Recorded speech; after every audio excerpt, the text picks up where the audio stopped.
it escapes congressional oversight. Some of it's through private contractors linked to the Pentagon. We've seen joint command exchange training and private military contract training that has been directly and indirectly tied to Rwandan forces implicated in gross human rights violations. We know that the U.S. through AFRICOM has more military operations in Africa now than the Middle East. 22% of U.S. humanitarian aid to Africa is distributed by the Pentagon, so there's certainly a weaponization of aid. UN policy as dangerous fuel. That powerful and U.S. policy, powerful insiders at the U.S. Establishment and military establishment, as I said, have hidden these crimes that some of which I've just described, protected the RPF from prosecution at international tribunals, and peddled this false narrative about what he did in 1994, allowing him to infiltrate international institutions. So what that has done has emboldened him. His regime over the last 30 years has been highly effective in mass, spree, and serial killing. Washington has, therefore, enabled Kagame's crimes and become an ingredient in the fire that is burned in the Great Lakes region of Africa since 1990.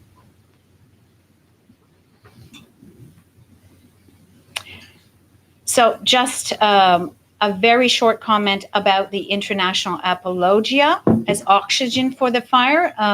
Kambale mentioned that I got into researching this through the prism of Congo in '97. I saw the direct impact of Kagame's violence in the Congolese forests and in villages and towns. At that time, we had intellectual elites like Philip Gourevitch from The New Yorker, British academic Alex de Waal, who legitimized RPF violence, not only in Rwanda, but certainly in Congo. Thousands of Rwandan refugees who were chased further into Congo were prey for Kagame. They were viewed in Western media as either génocidaires or their families were fearing justice. So that I think is key. I mention these two individuals because I see them as among kingmakers, among Western elites who have helped enable Paul Kagame's impunity over the last quarter century.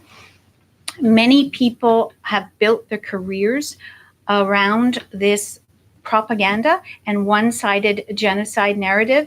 They are invested in protecting the perpetrator, and they have helped make Paul Kagame king. There are so many of these people in academia, in mainstream journalism, in political and military establishments. I'm not going to go through them all, but I'm just going to mention a few of the top of my list here today. Bill Clinton, with Madeleine Albright at the time during the genocide, helped thwart UN intervention to halt the massacres of Tutsis and Hutus in a bid to allow the RPF to seize power. Clinton has stated that Kagame's freed the hearts and minds of the Rwandan people.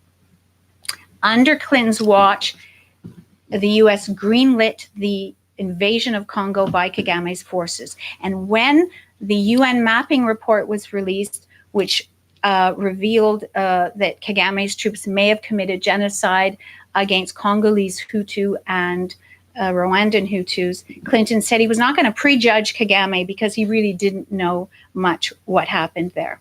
Susan Rice is another kingmaker. She's a former Assistant Secretary of State for African Affairs. She's helped shield Kagame from international censure at the UN. She once worked for the strategic analysis firm here in Washington called IntelliBridge, whose company officials include ex-CIA Director John Deutsch and National Security Advisor Anthony Lake. The firm has done work for Kagame. When she was Obama's ambassador to the UN, Rice watered down a Security Council resolution that named and shamed Rwanda for supporting the M23. So she's worked to downplay his crimes and protect him, as certainly at the UN. Just keep going till I can let that. Oh. Tony Blair, former UK Prime Minister.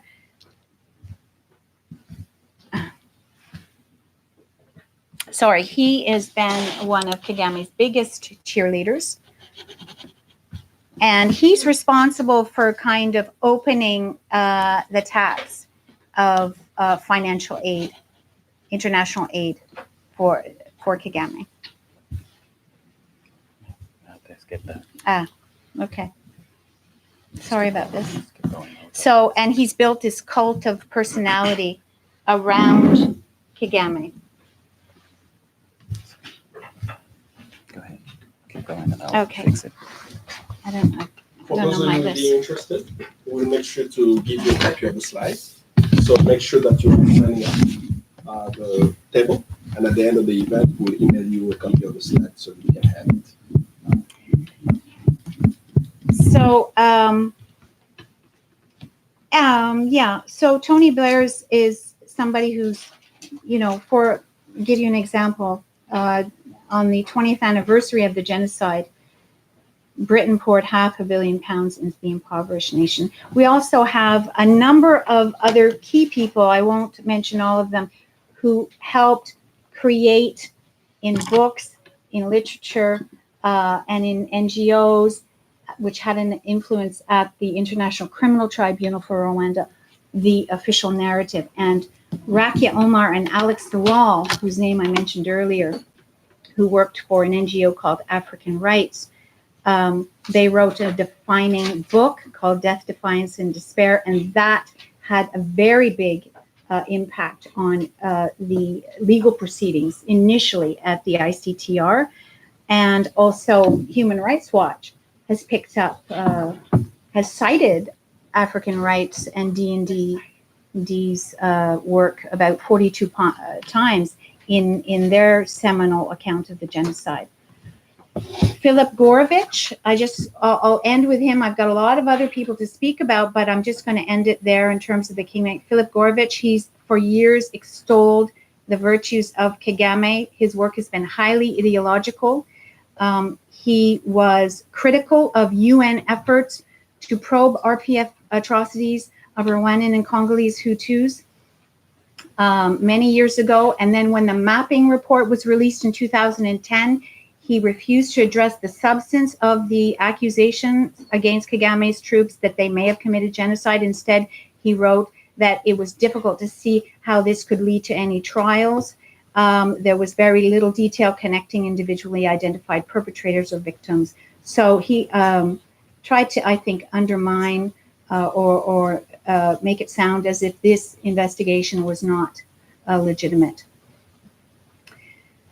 One of the things that I've been very frustrated with over the years is the lack of empirical studies, qualitative and quantitative studies about why Rwandan, in particular Rwandan Hutus, fled Rwanda in 1994 in the first place. And this is probably one of the reasons we don't fully understand the dynamics of the genocide, and that we don't know enough about what the RPF did to Hutus. A number of academics, journalists, and other observers have ruled out my thesis, and others who have said the same thing, that the RPF committed genocide, without doing rigorous research on the RPF's record, without doing interviews and collecting interviews from the Hutus that fled during the genocide of 1994. So my book, In Praise of Blood, is based on more than 200 sources, direct and contextual witnesses, and they're survivors of atrocities. They're former members of Kagame's military, and in particular deserters who are not aligned with political party in exile. I've interviewed aid workers, officials at the UN, ICTR, and Western governments, and the testimony is bolstered by leaked documents, like Kambale said, from the ICTR Special Investigations Unit. This was a clandestine unit that probed RPF crimes. I also have a fair amount of exculpatory evidence from ICTR trial proceedings.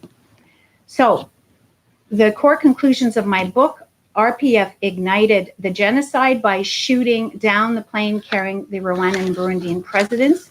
Immediately after the plane attack, soldiers from the RPF Military Intelligence High Command Battalion and Training Wing began carrying out systematic massacres of Hutu civilians in areas the RPF had seized. Mobile forces operated quickly from the north and headed southeast through the prefectures. Well-planned operations that were not reprisal killings, they were preemptive and began in zones already under their control in April 1994. They targeted Hutus in swamps and fields, community leaders first, then peasants. Large groups of Hutus were called to meetings, killed with guns, grenades, and agafuni hose. Hutus were dumped in mass graves, with Tutsis massacred by Hutu militias. The RPF loaded thousands of people onto trucks, mostly at night, brought them to Gabiro, where they were shot and burned. Journalists who were in Rwanda during the genocide were monitored highly by the RPF, and they were strictly controlled. So the RPF killings of Hutus, I posit, were highly organized, systematic, amounted to attempts to destroy in part Hutus as an ethnic group. These operations continued to a lesser degree in later years. This at the same time, of course, as Tutsis were systematically slaughtered in Hutu-controlled zones and were victims of a genocide. Hutu militia and elements of the state, often local, committed genocide against Hutus. I also say that the RPF fueled the genocide against Tutsis by infiltrating, this is quite complicated, infiltrating Hutu militias with various members of their commandos, and helped kill Tutsis in clandestine operations throughout Rwanda. And the infiltration by RPF commandos of Hutu militias throughout the country was key to the RPF's success in seizing territory, and it gives us clues about how the genocide unfolded. More research is needed to understand the genocide against Tutsis. Tutsi survivors and RPF deserters live in terror, and many are afraid to give their accounts. So, recap. The assumptions versus evidence. Paul Kagame stopped the genocide committed by Hutus against Tutsis. No. He ignited and fueled the genocide of Tutsis. RPF massacres of Hutu civilians during and after the genocide were essentially reprisal killings. No.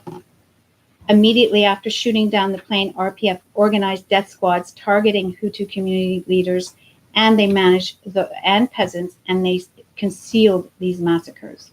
It was well planned, organized, and massive, and it continued on a smaller scale for years. Civil participation in the genocide was only Hutu against Tutsi. This is not true. Tutsi civilians also were perpetrators. They participated in the violence against Hutus, directly assisting the RPF as well. The UN tribunal set up to try the most serious violations committed in Rwanda in 1994 fulfilled its mandate by convicting more than 60 individuals, all with ties to the former Hutu regime, therefore contributing to the country's difficult process of reconciliation. That's another assumption. That is bogus. The United States influenced the UN tribunal in Kagame's favor, shielded the RPF from prosecution, and cemented his impunity and dictatorship for decades to come. So the propaganda system that it's worth doing some reading on has established the RPF moral legitimacy, demonized the Hutu population, steered legal proceedings against Hutu opponents, and garnered support from the international community.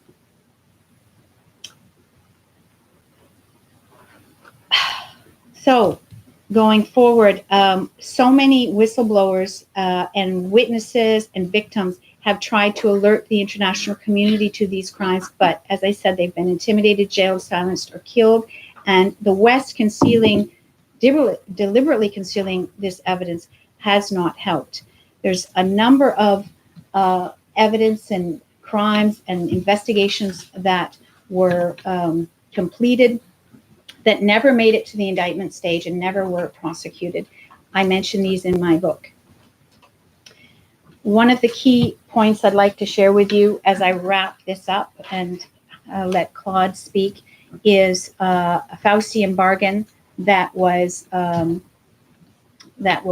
struck in 2003 at the ICTR. Investigations that showed that Kagame's troops had shot down the plane, massacred Hutus, and fueled the genocide against Tutsis. The ICTR clandestine investigative unit had this prima facie evidence, and the U.S. ambassador for war crimes, Pierre Prosper, engineered a deal that transferred the jurisdiction of investigating and prosecuting RPF crimes from the United Nations to the Rwandan government itself. So the deal was illegal and a breach of trust, and it amounted to letting the killers investigate themselves. So I guess the takeaway is that,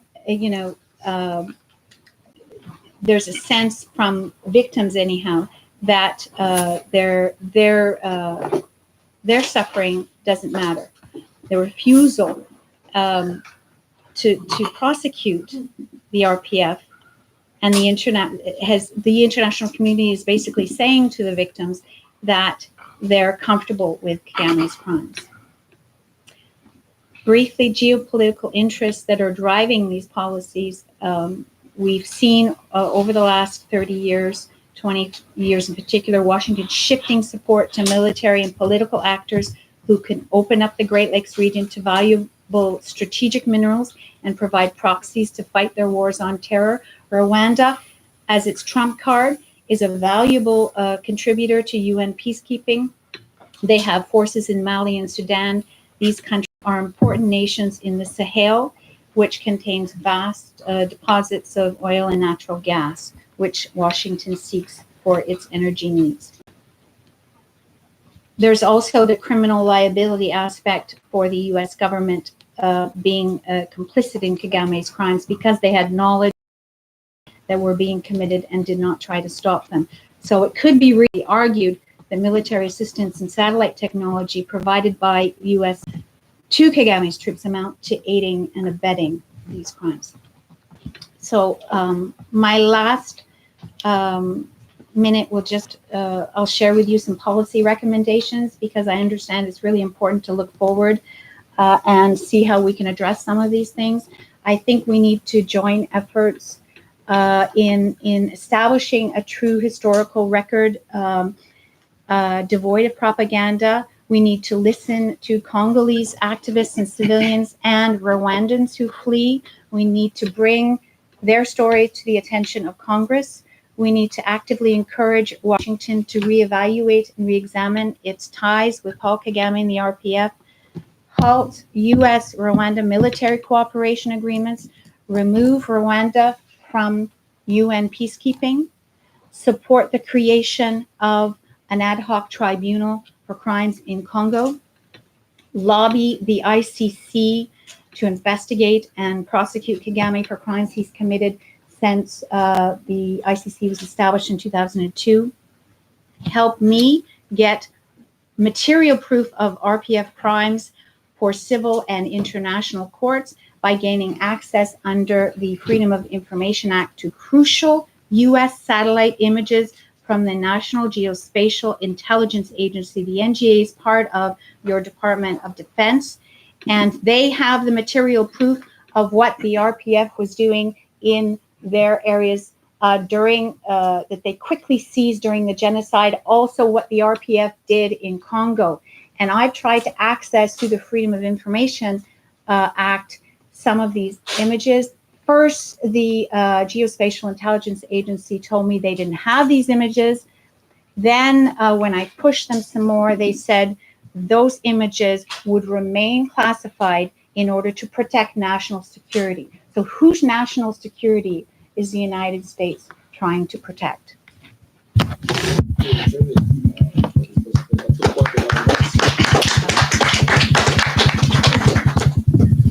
would like to quite decompose some of those things that you have shared with us. And as I mentioned earlier, we'll I hope it's okay, make available the slides so that people can have that. So if you have signed up at the table and we have your email, you will make sure that you get a copy of her slide presentation. So without further ado, we should move to our next speaker, Claude Gatebuke, a comrade, a brother. We've been working together for quite some time, and I always admire his courage as well, speaking on behalf of people who seek justice around the world, not just in Rwanda. So Claude Gatebuke is a Rwandan genocide survivor, a civil war survivor as well, and a human rights advocate. He is the executive director and co-founder of the African Great Lakes Action Network. He is also a member of the Africa Great Lakes Advocacy Coalition, a coalition that unites over a dozen advocacy organizations with a common vision for a peaceful Great Lakes region of Africa. And this was founded here in the United States with different organizations. Claude's advocacy work focuses on genocide and mass atrocities prevention. Gatebuke is a well-sought-after speaker nationwide and across the globe by various institutions, and he has been featured in various magazines, newspapers around the globe, and he's also been a guest at the White House for a briefing of leaders in the community. Claude, the floor is yours. Thank you, Kambale. It's an honor to be back here at IPS speaking, and I'm excited to see a lot of friends. I wouldn't call your names because I don't want to put you on a hit list. And detractors, welcome. And it's also important, I think it's important that this event is happening here at IPS, given the history, especially the story of Orlando Letelier, who was killed here in the United States by the Chilean government that assassinated him, which is a practice that the Rwandan government under Kagame also practices inside and outside of Rwanda, on the African continent and abroad. So I'm not going to be very long. Well, I'll try to be brief. I heard that to be a good speaker, you have to be brief, be good, and be gone, right? What I want to do is put a human face to these atrocities and share my story of survival, and also show what does this have to do with us, those of us in the room, US citizens. What is our role in all of this? It's one thing to hear Africans killing each other. We're not violent people that just go out and kill each other. There is a hand by the US, and Judy's spoken about this a lot, so I'm not gonna spend a lot of time on that. But I just want to start with, real quickly, my personal story. So I was born in Rwanda, and I grew up thinking that Rwanda was the only country in the world. You guys know anybody else in America that thinks that way? So it wasn't until I was... What year were you born? Yeah, just so we can put it in. 80. Yeah, and Sorry. that's okay. When I was 10, a war started, and I heard the war started from Uganda, and they were like, I was like, what is Uganda? Oh, that's another country. Oh, there's other countries. And so to me, there was no concept of other countries. I just thought, Bob Marley was Rwandan, Muhammad Ali was Rwandan, all of these people were Rwandan. And then I started to understand that it was a much larger world outside of Rwanda, but also that Rwanda had all of these three ethnicities: the Hutus, the Twas, and the Tutsis. And there was a group of Tutsis who were exiled 30 years prior, who had been kicked out of power. and they were basically fighting their way back to take over. And so what happens is for the next 4 years, there is war, and that war produces massive atrocities, especially in areas that were occupied by these rebels. And Judy's spoken a little bit about that. I heard people who fled these atrocities talk about how they were called into meetings like this and grenades thrown into crowds, and those who survived were killed with hand weapons like hoes and clubs. And people were like put in mass graves alive. Then there was also a rise of political riots. A whole bunch of political movements were born at the time. There was a lot of insecurity around the country. There were so many weapons around the country to the extent that it would have been cheaper for me to buy a grenade than it would have been for me to buy a bottle of soda or buy a loaf of bread. That's how crazy it was. But the resources were really strained because that war displaced about 1 million people from the northern part of the country. Rwanda is a very small country. It's the most densely populated country in the world, more densely populated than China that has over 1 billion people. So you have more people per square mile than you have in any other country in the world. So now, to put it in context of Washington, take 30 million Americans and move them to Washington, D.C. in a space of 3 years. What would that be like? Your cell phone reception, the lines at the grocery store, the traffic. I mean, your life totally changes. So that's how a lot of people started to come into contact with this war, especially where I was in Kigali. Fast forward 4 years later, there was a bunch of atrocities in this war. And then there was a shooting that killed the president of Rwanda. His plane was taken down. And that set off mass killings. It sparked the genocide. There was already all of this tension around the country, which I was previously unaware of, but there was a rise of tension between the Hutus and Tutsis, who are always in competition for power, kind of like the Democrats and the Republicans. And then there's a small group in Rwanda that's actually suffered the most, the Twas. This group is on the brink of extinction. There's less than 30,000 individuals living. So you can even fill a stadium with this one population, and they were the original inhabitants of Rwanda. So now the genocide starts, and what happened was extremist Hutus started going house to house, butchering Tutsis. And you had the RPF that also had a contingent group, I think it was a battalion, in the city of Kigali that started shelling the city of Kigali. So now I'm hearing explosions on one side, from one side, whistling over my head and dropping on the other side. And they would also come into neighborhoods and they would raid and kill people. Sometimes they would select families. If any of you have not heard of this famous Rwandan artist, read his book. His name is Corneille Nyungura. I'm gonna give out the spelling. He talks about how his family was killed and how the RPF would basically come into the various places. That's the most famous story. There's a bunch of those type of stories. So now we start fleeing. First, we went into hiding because we were afraid that our neighbors would come and butcher us. And we would hear voices inside of the house of people searching for us, but we were hiding in a doghouse, in a storage, behind a storage. Then we were smuggled out of that little hiding place and taken to a neighbor who sheltered us for a while, and then hired a pickup truck that took us from the city and took us near the border of Congo. But along the way, we kept getting stopped, and they wanted to kill us. They would bang the machetes on the truck, and they would threaten to kill. Sometimes they would take us out of the car, or out of the truck, and it was a really small truck packed with a whole bunch of people. And the driver would continue negotiating, and every time somebody would intervene, and they would let us keep going. At one point, they stopped us, took just me and my mom out of this truck, and they ordered the truck to leave. And then they took us away from the street, and they ordered us to dig our own graves because they needed to bury us after they killed us.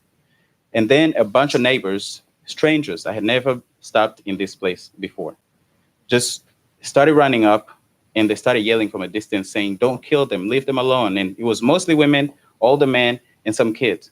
And then the driver came back. He came back twice. with two different guys that negotiated for us for hours and hours and hours. It was mid-afternoon when we got to this place. It was pitch black when somebody eventually said, you know what, this boy and his mom are not going to make it 5 miles from here. Let somebody else kill them.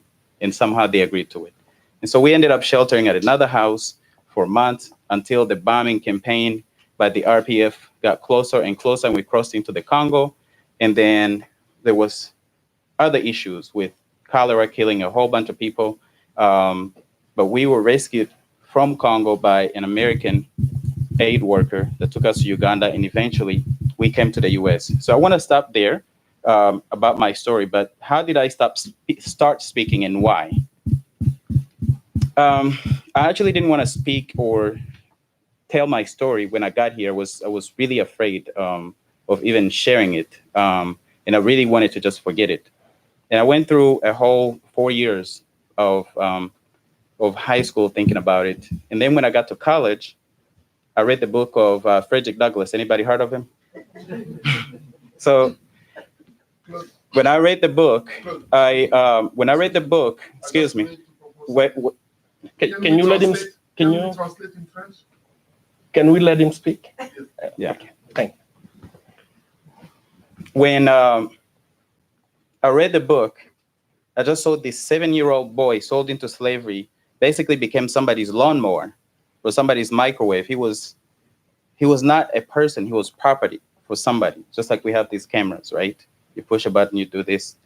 Anyway, so he teaches himself how to read and write, and he frees himself, frees a bunch of other people, and just through storytelling and sharing the stories of how horrible slavery was, he was able to contribute a lot to the abolition of slavery.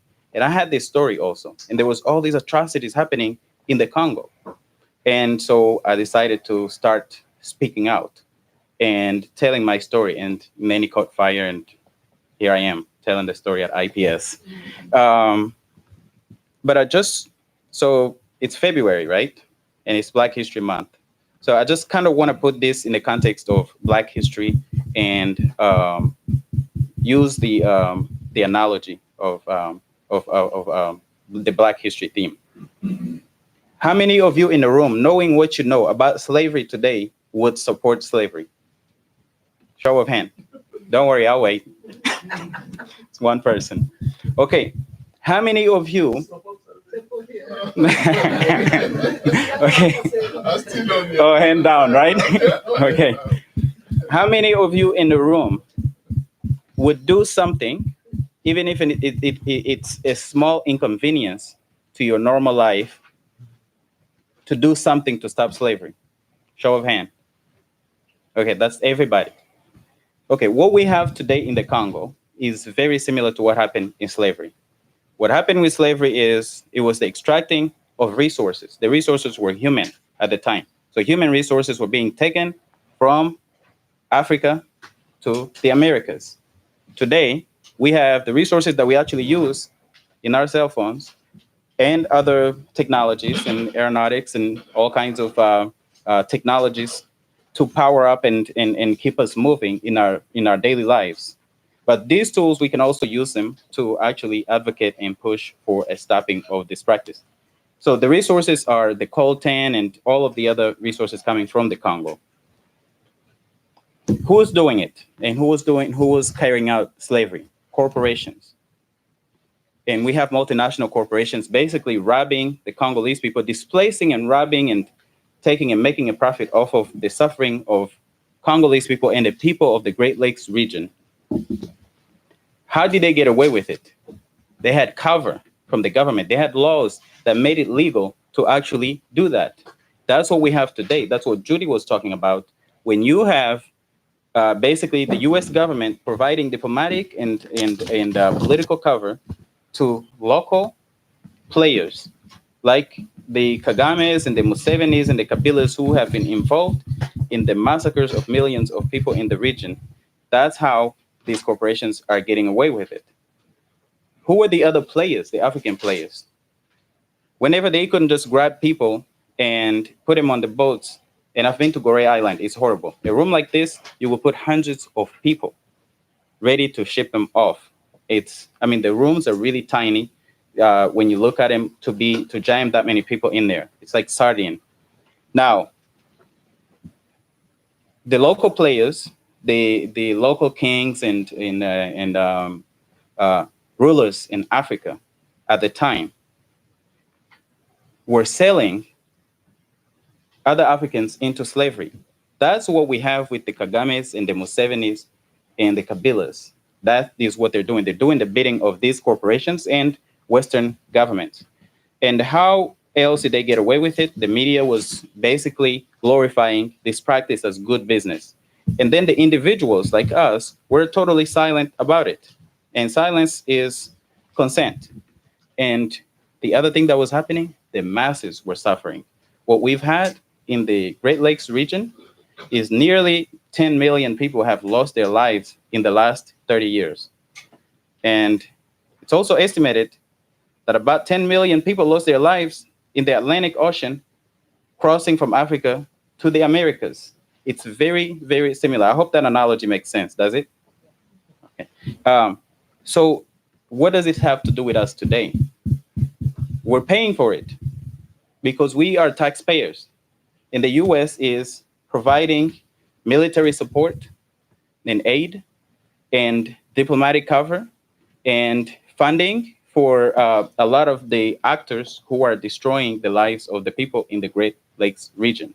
And that's our money that's being used to do that. And we have a right to ask the questions and to actually demand that they stop doing this. So what can we do? I just have three. There's a whole bunch, but I have three. I want to start with, has anybody heard about the atrocities against women in the Congo? And have you heard of Nobel Peace Prize winner, Dr. Denis Mukwege? So he's been calling for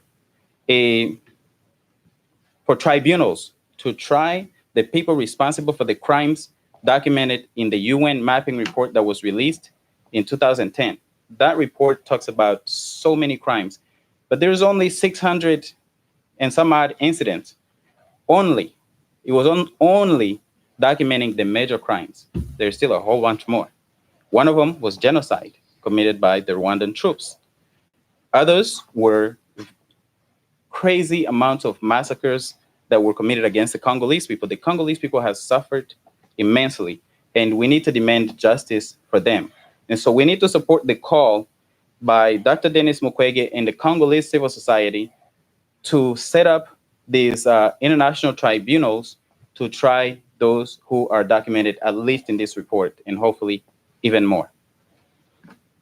The second thing I would ask for is that the US has sanctioned a whole bunch of people around the world. We have reports that generals in Rwanda have actually been leading rebellions in the Congo.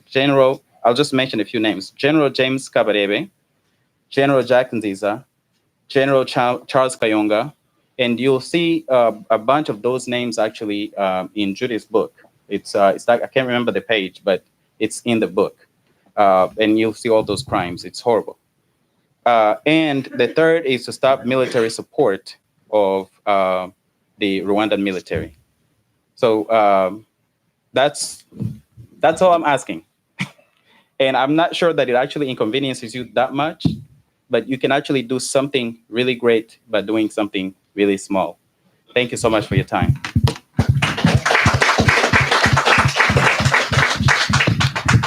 You know, for those of you who have worked on the Great Lakes region, you know that this is an issue that's been going on for decades, and that the people in that region, they are demanding justice.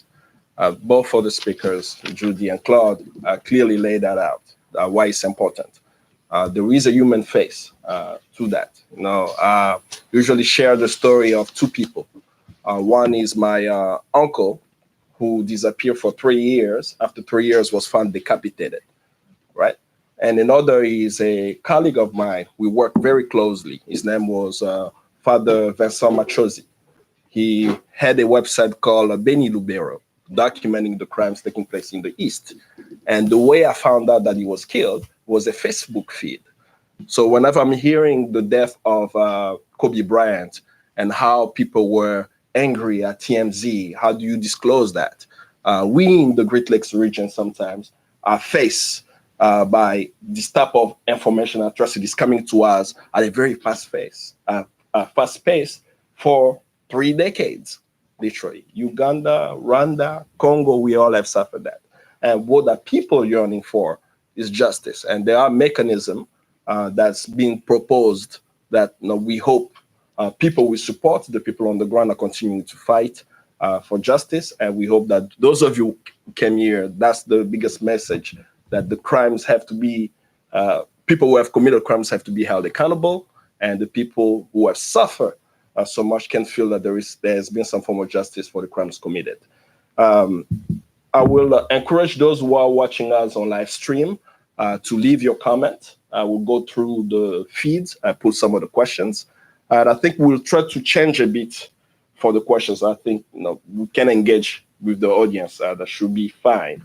What I will request first is if there are any congressional staffer in the room to first raise their hand and ask questions, or anyone from the press first. And after that, we will take questions from others. If you are a congressional staffer, would like to identify yourself, or from the press, please raise your hands. I will come to you, and then we'll engage. So I want to pose this, the first question to both of you. There seems to be an attempt to silence anyone who doesn't abide with the narrative from Kigali, specifically Paul Kagame and his government. The narrative of what has actually unfolded, not just in Rwanda, but the region. Now start with Judy and then come to you. I would like to know, why are people trying so much to silence you? And I just listened to your presentation. I saw you presented the sources of your information. Why people are trying to silence you, Judy? Well, the official narrative, as I said, goes to the heart of Kagame's moral legitimacy. Could you speak up a little bit? And that the official narrative, Kambale's asked why I'm being silenced, or people are trying to silence me. It's because there are vested interests, not only in Rwanda, but elsewhere. Vested interests in keeping this story under wraps, in people not understanding fully what really happened during the genocide. And I think if Kagame's crimes are fully exposed, then, and the U.S. complicity in those crimes, not only in Rwanda, but certainly in Congo, will be exposed. And that it possibly will bring a lot of people down. Very powerful insiders at the UN and in previous administrations here in Washington. So there's that. There's also the vested financial, commercial interests, multinationals in maintaining Kagame in place, because he opened up that corridor for all the Western mining interests. And now there are artisanal, small-scale mining interests that the Chinese have gotten engaged in. And so there's a whole, I would say, military, industrial, and financial kind of network whose interests are very much key to maintaining the status quo. And so I think when Kagame sends hit squads to various African countries to silence whistleblowers, to kill Rwandans and Congolese, very little of that percolates and gets, very little of that is known in international media. We don't hear about it. Kagame sends hit squads here, intimidates, harass, and tries to silence people. And that's only a story that we've heard recently. For you, Claude, why is Kagame and the Rwandan government trying so hard to silence a Rwandan genocide survivor?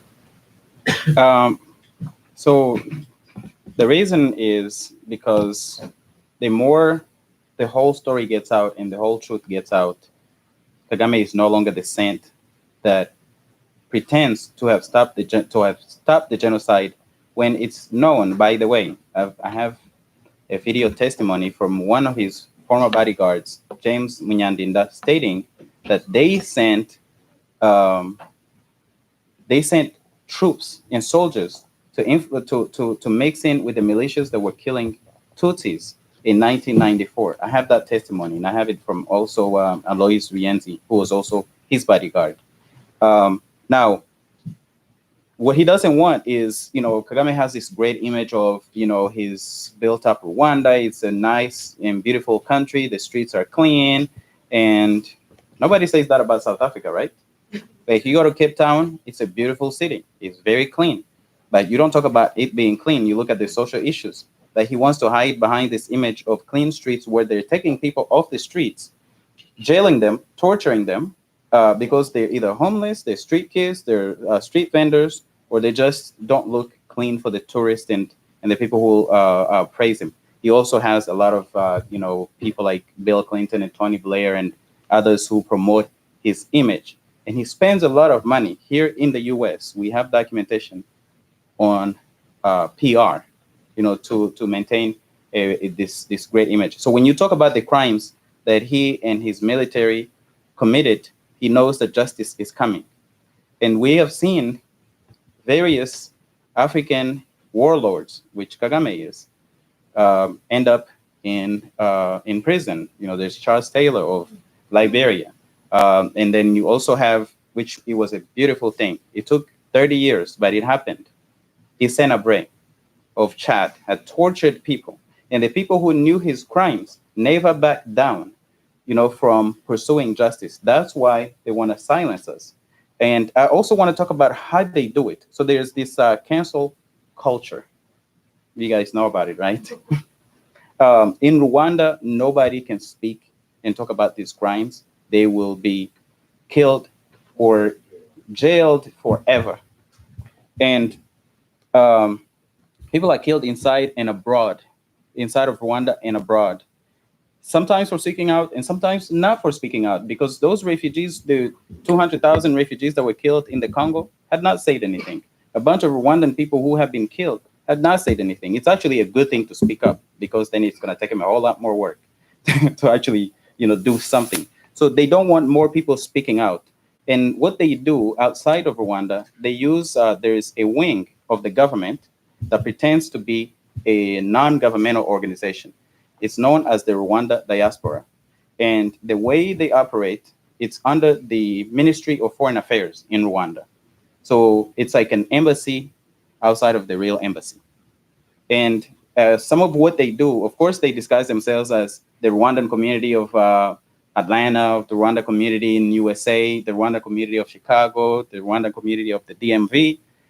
And what they do, a part of it is actually spying on Rwandans around the world. There's been reports in Canada, in Australia, in Kenya, in South Africa, all over the world, Belgium. They blackmail people, they harass people. And of course, another thing that they do is organize these cult events to bring Kagame into town. They've done it here in the US, in Chicago, in Boston, in Atlanta. They call it Rwanda Day. And they basically bust people in to come and praise Kagame. That's the role of the Rwanda diaspora, the formal organization, not the diaspora as a totality.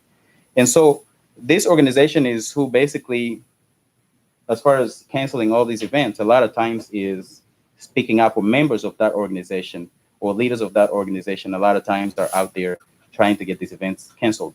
The thing they don't want to do is they don't actually want to sit and challenge what I'm saying or what we are saying. They just want to shut it down because it's too damaging, and it makes, they cannot actually speak intelligently and make any real sense when it comes to talking about what happened, the evidence, and how criminal Kagame is. They just want to force feed and force it down people's throat that Kagame stopped the genocide, which is incorrect. For sure, there were people who were hiding in the mountains and the valleys whom the RPF soldiers found and saved. That's true. However, as far as stopping the genocide itself, Kagame himself told General Romeo Dallaire, it's in his book, that in order to win this war, there's going to have to be some sacrifices. The sacrifices were the Tutsis who were inside of Rwanda and not a part of the RPF. The other thing is, and I'm going to stop here, Dallaire asked him, win the war quickly so we can stop the killing of the Tutsis. He said, no, we're going to do it in our own time. So all of this information is out there, but the more we speak out, the more we have events like this and it's broadcast everywhere, the more it's known and the more people are willing to take action. Because I saw everybody raise their hand and say, I would do something against slavery. So I'm going to hold y'all to it. All right. Any congressional staff or press? Hi, I'm Jacqueline Woodlawn with Finding Is Necessary on Sputnik Radio and the Girl News Network. First of all, thank you so much for both of you for your book and for you coming and speaking out. We talk a lot on Finding Is Necessary about U.S. militarism around the world, imperialism, colonialism, all the issues that you mentioned. But particularly for U.S. audiences and especially for the Black community, how do you tie what has been covered up in regard to the Rwandan genocide with the current U.S. military involvement in the Kagame regime and with the larger expansion of U.S. military through bases and covert operations throughout Africa, and how that all ties into this current ongoing great powers competition for the resources, like what are in the Congo and the region? Well, just anecdotally, and I'll let Kambale respond because I think he'd have a lot to say about this, but when the UN mapping report came out that stated very clearly that Kagame's troops likely committed genocide in the Congo in 1996 and 97, Kagame used his influence, formidable influence at the UN, and tried to delay and get the wording of the UN document changed. And there was, the UN released the document anyhow, and the findings are there for everyone to see. But he was very upset, and the end result of his power at the UN and his influence through UN peacekeeping was that no ad hoc tribunal was ever created to prosecute these devastating crimes in Congo. I mean, we're 2020, and 10 years later that Washington has not put its backing, support behind a tribunal to prosecute Kagame or other belligerents for all the millions of people who have died. And so therein lies the power of Kagame today, through peacekeeping at the UN. And those peacekeepers are used, as I mentioned, for the war on terror that the United States is waging in the Middle East, but also particularly in Africa. That's where Kagame's peacekeepers are, his soldiers. That's very valuable to the US. And so that's his trump card. And we need to talk about these issues. We need to force congressional hearings and force people, force elected leaders to support a UN tribunal. And that is where these crimes will be laid out, discussed, and prosecuted.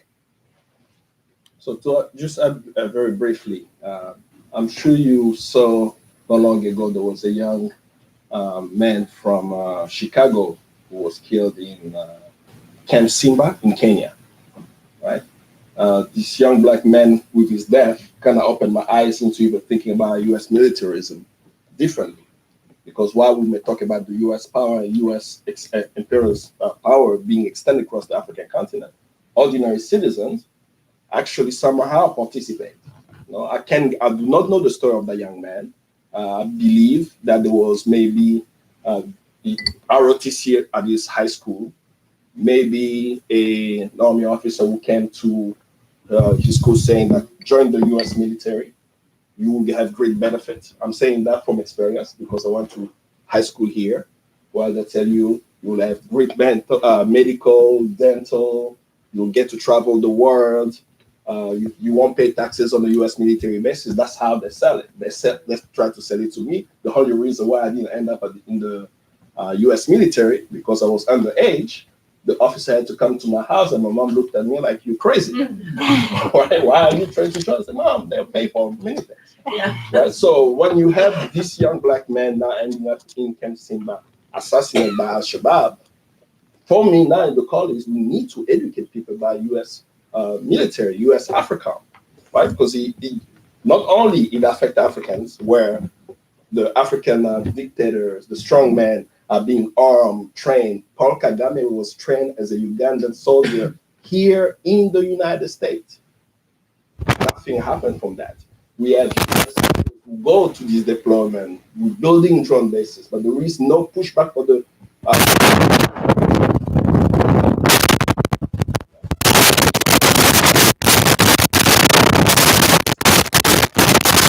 Washington. We can go on Capitol Hill and say there is something called AFRICOM that should be defunded. There is no reason why the United States should be so bold to have a military base on the African continent, while no African country has a military base, not even in Kansas. Right? So we don't have any. So why do we have foreign military bases? And what does that enable? It emboldens the African dictators because they use it, right? They say, we have the US on our side. Look at when you fly to Nairobi, you see the planes, the military plane there. So the president of Kenya can say, hey, the United States have my support, is supporting me, and I can do crimes. And that's exactly what Paul Kagame has done. He knows that his military is funded by the US military. He knows that he gets payment from the United Nations doing this peacekeeping mission. Not only that, some of the commanders who go to these peacekeeping missions are commanders who have been indicted by the Spanish court, which tried Pinochet, by the way. You know, they indicted 40 Rwandan generals, but these generals end up as the head of UN peacekeeping missions, and no one is stopping them from that. So we have to do our work as citizens. It's not easy, but if we could end apartheid, we can end what's happening in the Congo and in the region. Yeah, thank you for that. I just want to, when you said something about why there's not so much of a pushback within the United States for this, this is more of a comment, and it's a Pan-Africanist. And there's a large African, well, I would say African population, with Black population, if you want to make sense, in the United States because of what's happened. We are not taught, or we are dissuaded in so many forms to not identify with Africa. There should be no reason why there's not some formidable force that is pushing back on U.S. policies in Africa and creating a really transcontinental relationship between people of African descent around the world. And so this is some of the fallout from that is the fact that we don't really identify with Africa, and everyone should be, if you're a human being and support peace and justice, you should be doing it. But at the same time, it shows a really stark contradiction that there are about, was it 40-some or 30-some million people of African descent in this country that are allowing such a relationship to happen in our motherland. And so I think the Pan-Africanism and the Pan-African movement, our predecessors like Malcolm X and so many other people before us, there was a reason why we're not allowed or dissuaded in so many ways to not identify with Africa. Okay. So I'll take 3 questions. See if there is no more press and Congress. Okay. So we go here, there, not there. And then the third round will be you. What I would like for you to do is you introduce, you present yourself, who you are and your affiliation, and a brief question My or comment. name is Abby Jollis. I'm an international human rights litigator practicing worldwide. And I actually had a landmark decision, which Claude is familiar with, at the Rwanda Tribunal. But what I'm interested in now are 2 things, and I would be interested to see what Claude has to say about it. One is, has the amount of money that the U.S. is contributing gone down or up, or has it stayed the same since 2016? And then the second question is to speak about I'm very familiar with much activity around creating tribunals in Congo. And I even thought that I might have the opportunity to be a part of it. It hasn't happened, and I haven't. But I'm wondering what, Claude, you would say about having the UN be in charge of that. I've spoken to people on the Hill, and maybe you could include Congressman Chris Smith, who's been really working to do something in this area. But there is some, I've heard whispering on the Hill that they would, maybe they would set up a tribunal and the UN wouldn't be in charge of it. So they couldn't take their people who, the known criminals and put them in a position to make them judges and, prosecutors and all that. So that's it. I'm sorry. Thank you for the question. It actually, the amount that the U.S. gives to Rwanda went down and then it went back up. But it's still not to the level that it used to be about.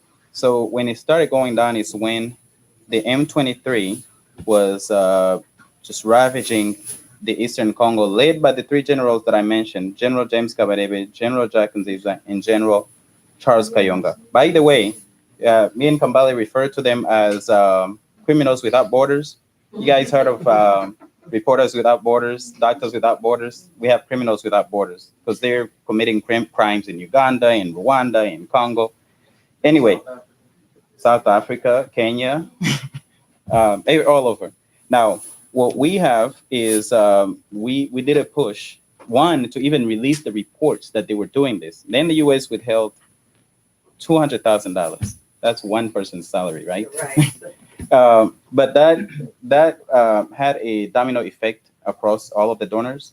And what ended up happening is the U.S. also started squeezing down on its purse and other donors. The U.S. became the #1 donor instead of the U.K. However, still, the amount went down by 2017, the amount had gone down by about 25%. And since then, it's gone up, I think it's like maybe $10 million.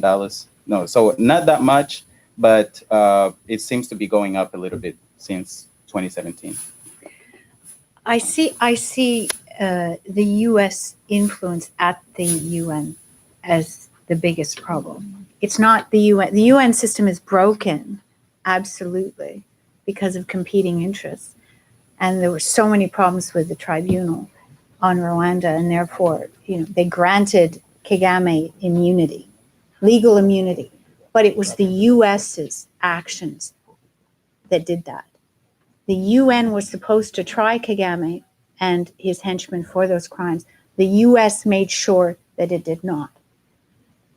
So, I mean, I don't know. I'm always open to goodwill and certainly efforts to get a tribunal, to back an ad hoc tribunal in the Congo and have that support start here in the U.S. I'd love to be surprised. But, and I know the work of Christopher Smith, who's brilliant, but I think there's a political and military industrial establishment here that doesn't want that to happen. And so the blocking, that the challenge is right here. Yeah, but I think if it happened through the UN, it would be, I would welcome it as long as it's not there to protect the perpetrators or to provide, some type of one-sided or biased justice, and it takes into account what the people have really lived. So let's get the stack. I made a mistake to a lot of questions. We're gonna do.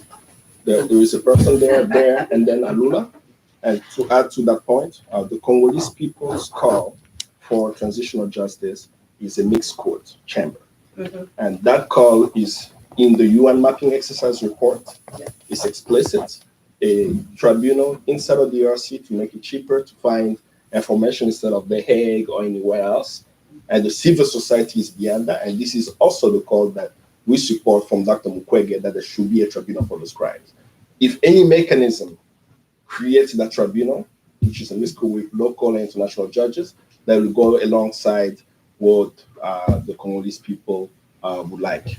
So we go to you, him, and then Alula. So we stack the questions and then they respond to all three at the same time. Yes. My name is Bob Griss. I'm a health policy researcher, but that's not relevant to this discussion. In the story that Judy is telling, there are different stages in terms of Kagame's role in violence.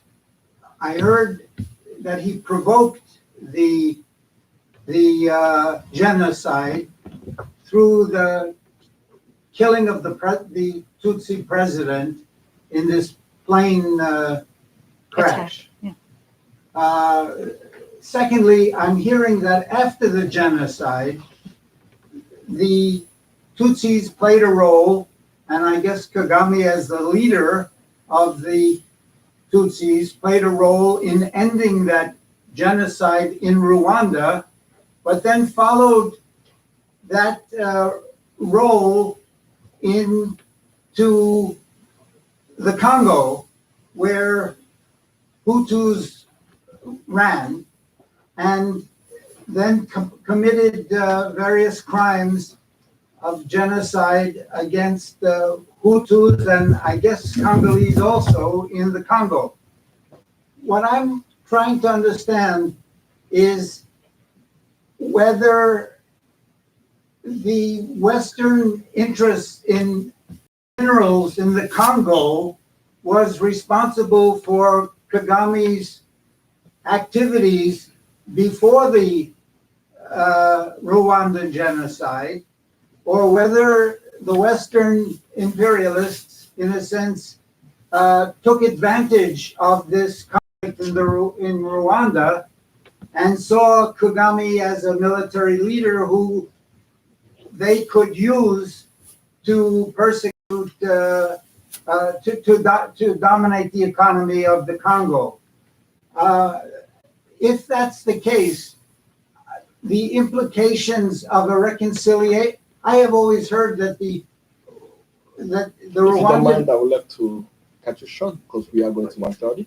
Yeah. So can you make your question a bit brief? in 2 sentences, the reconciliation process about Rwanda is usually considered just an internal dispute between Hutus and Tutsis and be resolved that way. It sounds like the story you're telling requires expanding that context, and whether the UN is doing that or whether it should be done through an African tribunal, that to me is the challenge here.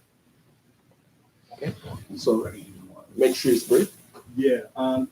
Yeah, my name is Jacques Nibizi. I'm one of the members of the Rwandan community. C'est Jacques Nibizi. Jacques Nibizi. Yeah.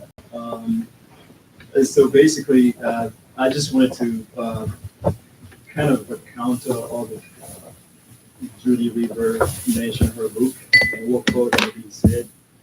Had been saying during this forum. Basically, for anybody who does not know Rwanda or have never been to Rwanda, you would just say yes. What they're saying, it's all credible, right? But you have to take the context of somebody who's Rwandan. I don't work for the government of Rwanda. I'm just a citizen here, but I happen to be from Rwanda, right? So I read some of the, the stories in your book. Many of them are not even close to the reality. Never occurred, never happened. Can you identify those things that's not never The occurred? massacre in Byumba, the accusation of 𝐁𝐫𝐶 killing mass, Hutus. Let me just talk about the massacre in Byumba Stadium. That massacre, the testimony of that massacre in which Kagame's troops rounded up thousands of Hutus, brought them to a soccer stadium in April and massacred them brutally.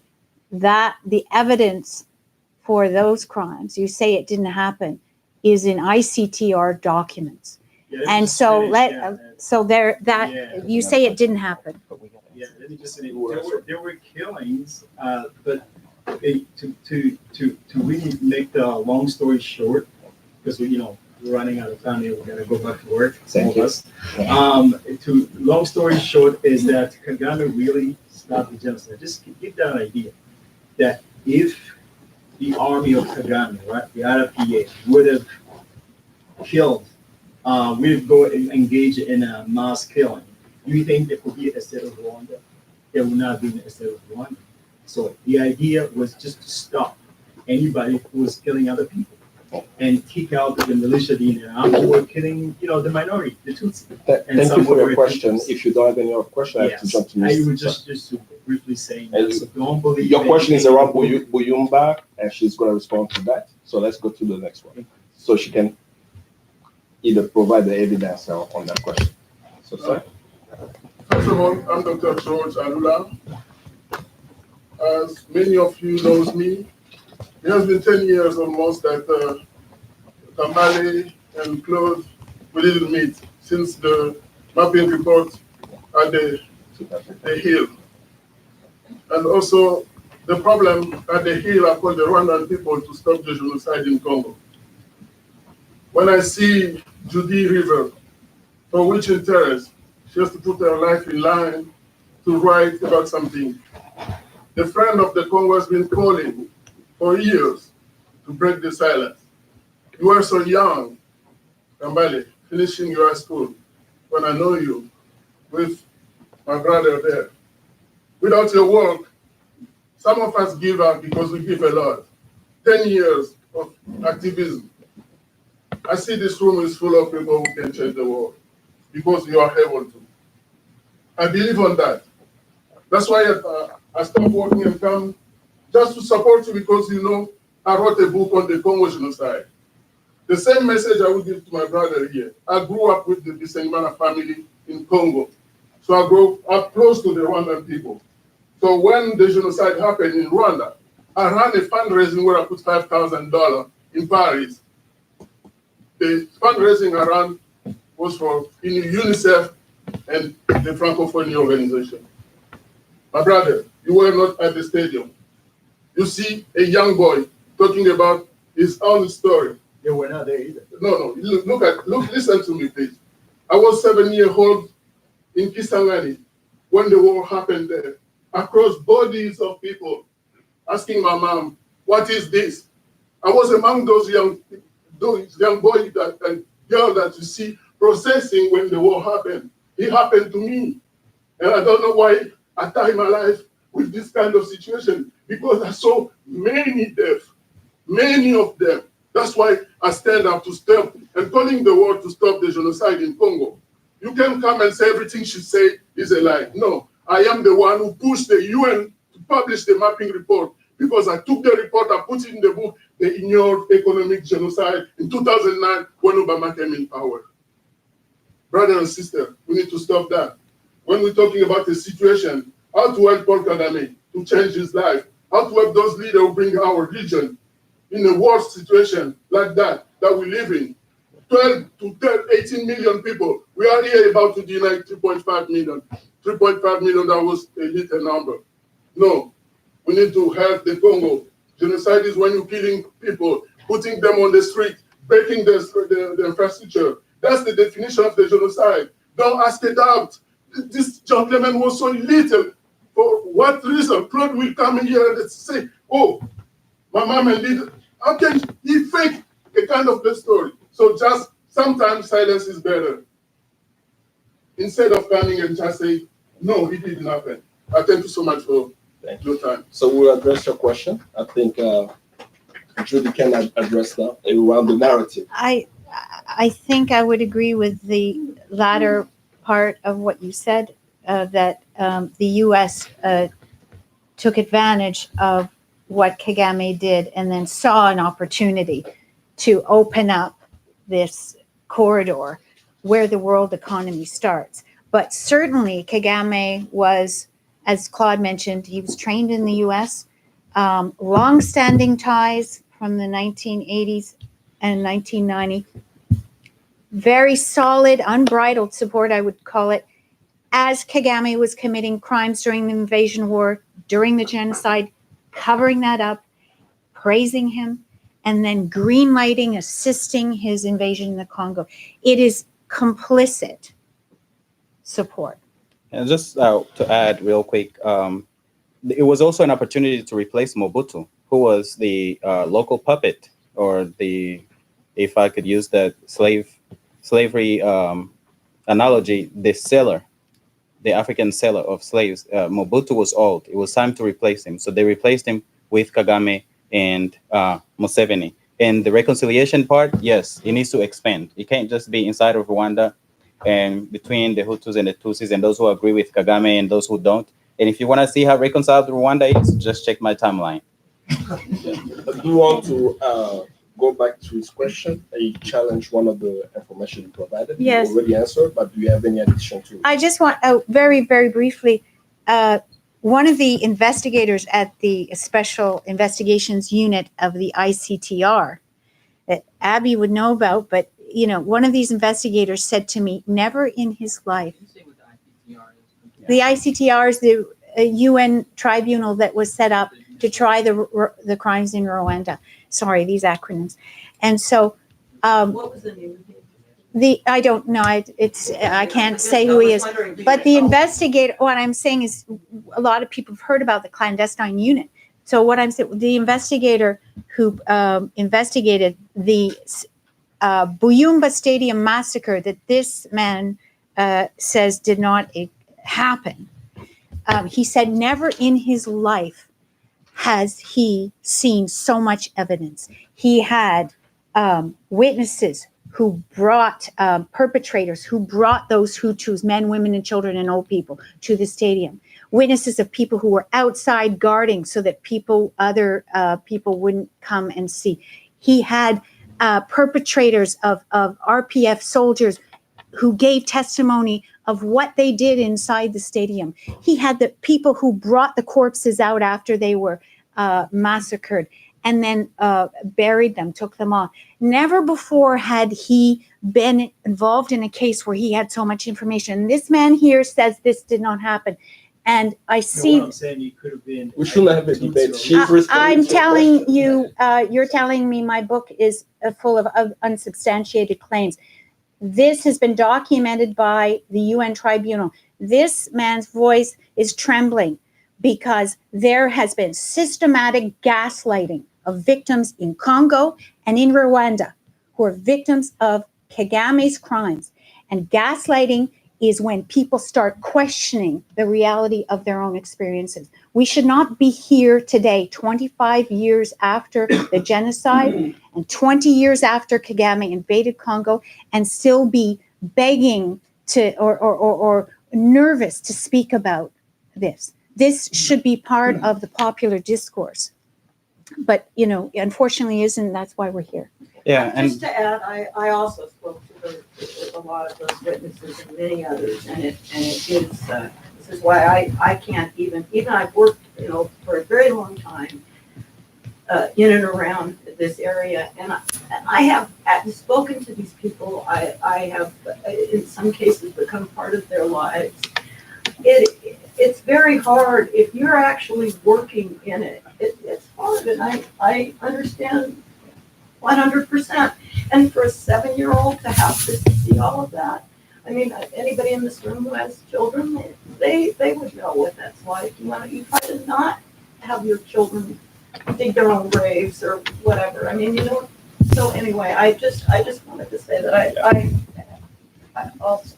So I know that we ran out of time. I wish that we could have a petition to add more hours in a day, but that's not possible. So as we shared, Judy is here. She has a book. She can provide evidence for what is there, unless people say that the International Tribunal for Rwanda that's not the evidence from there is not true, which means that you'll have implications for that. So her book is here. She's gonna stay for signing the book. I hope Mr. 𝐁𝐫𝐴ZE from the Rwandan community can stay to get a copy. If you don't, it's autographed. I have one. Autographed.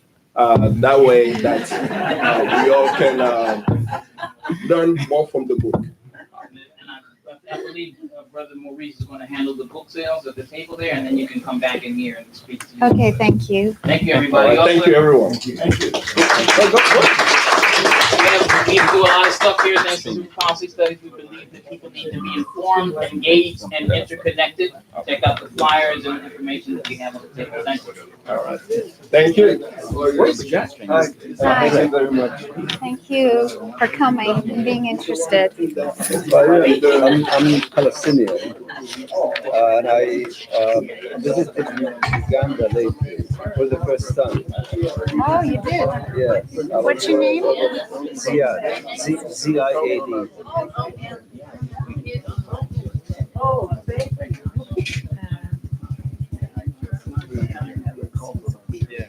But anyway, hello. I know it's so crowded. Thank you so much for coming. Thank you. Will you, are you in town for a while? No, I'm leaving. Thank you very much, yeah. We can connect. I got Yes, the area. I'm very glad you went there. There's a lot. It's a very complex, beautiful region of the world. Thank you. We would definitely like to interview you. I have your name here. Oh, they're not. Or maybe I just put by any means necessary. Oh, thank you. I'm producers. What you're doing is, I'm speechless. For those who are gone, they have no